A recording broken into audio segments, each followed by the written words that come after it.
Christ.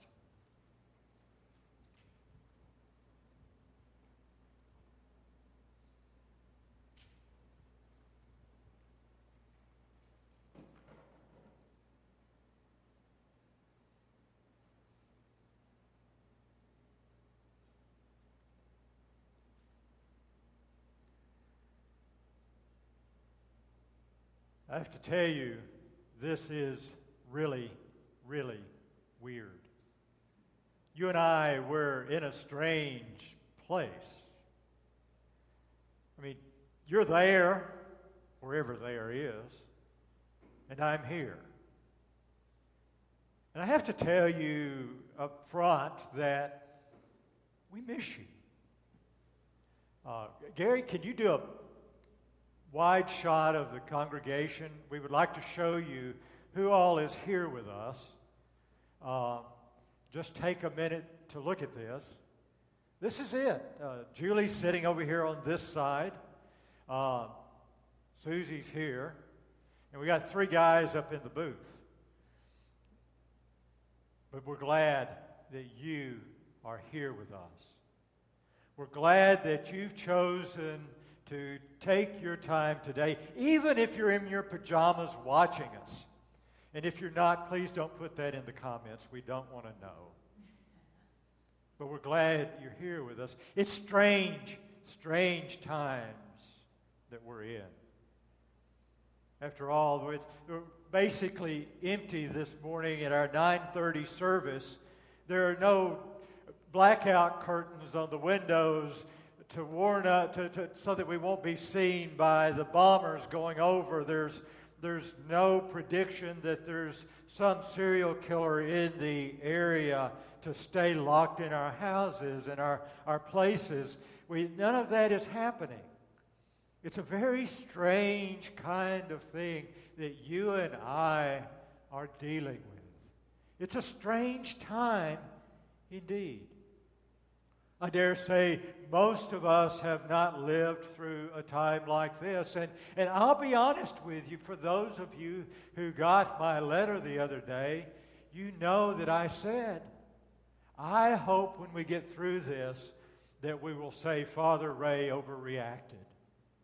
I think that's my greatest desire. But we do this out of caution.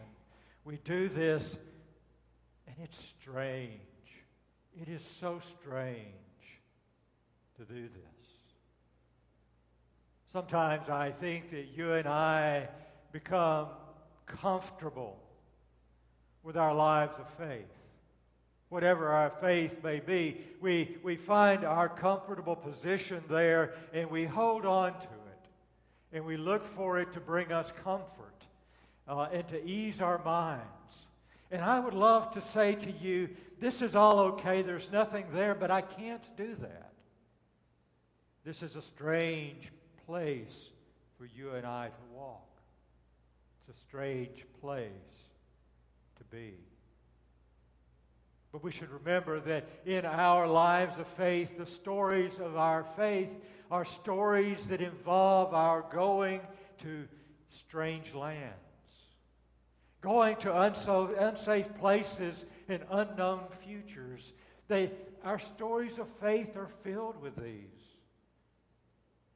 Moses, in our Old Testament lesson today, is leading the people of Israel to the Promised Land. And they didn't know they were going to run out of water, but they're out of water. And so what did they do? Moses went to God and he said to God, listen, my people are thirsty. How do we deal with this? He didn't know it was unknown time, an unknown place, and unknown events. And God said to him, here, take your rod and go over and knock it on this rock, and you'll have water. Trust me, I'm here for you. And that's what happened. They went and he touched the rock and water came out, and so they weren't thirsty anymore. Now we know that didn't satisfy them. We know that then they became hungry and then it wasn't the food they wanted and all of that. But that's just part of being with people.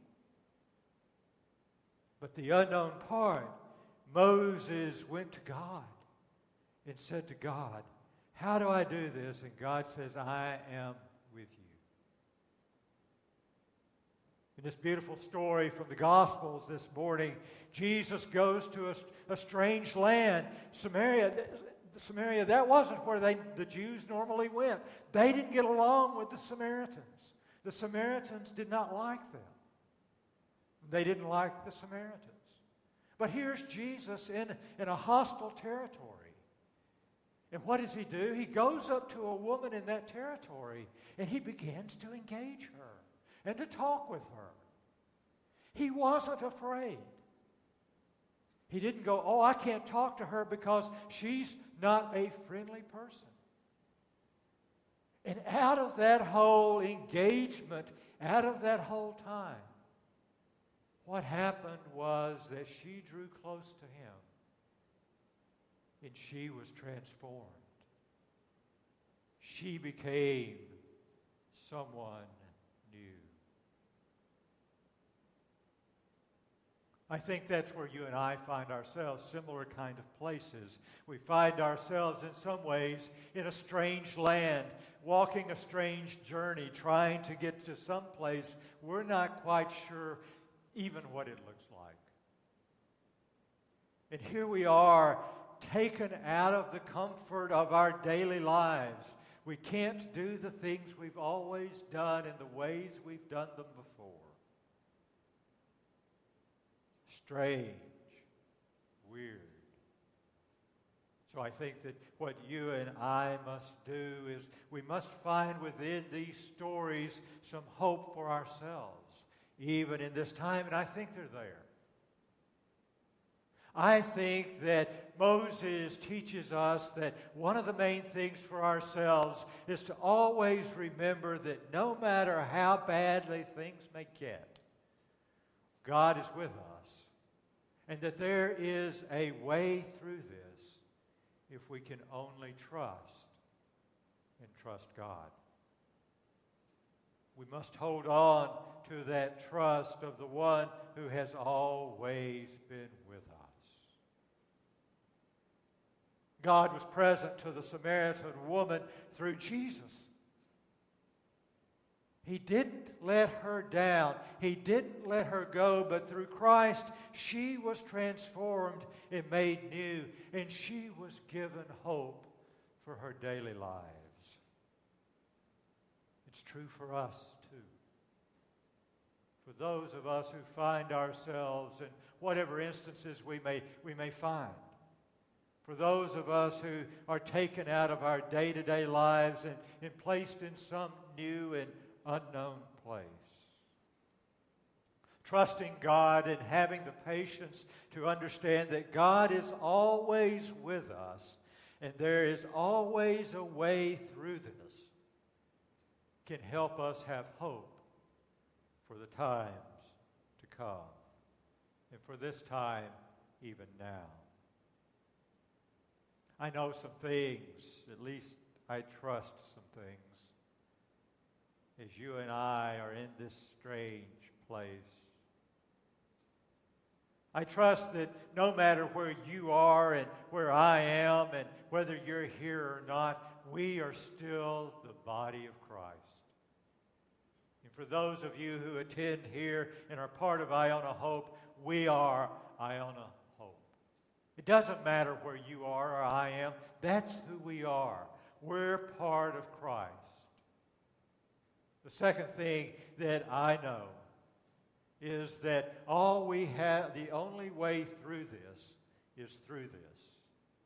We can't go around it. We can't deny it. We can't minimize it. Well, we can do all of those things, but they don't help.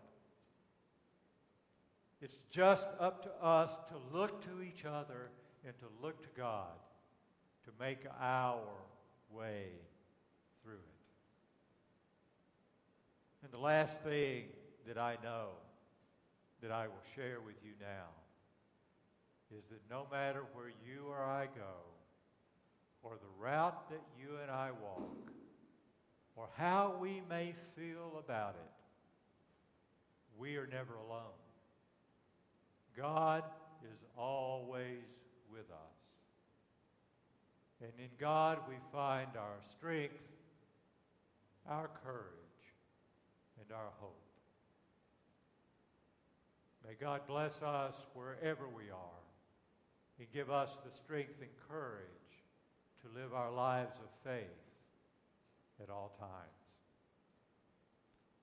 Amen.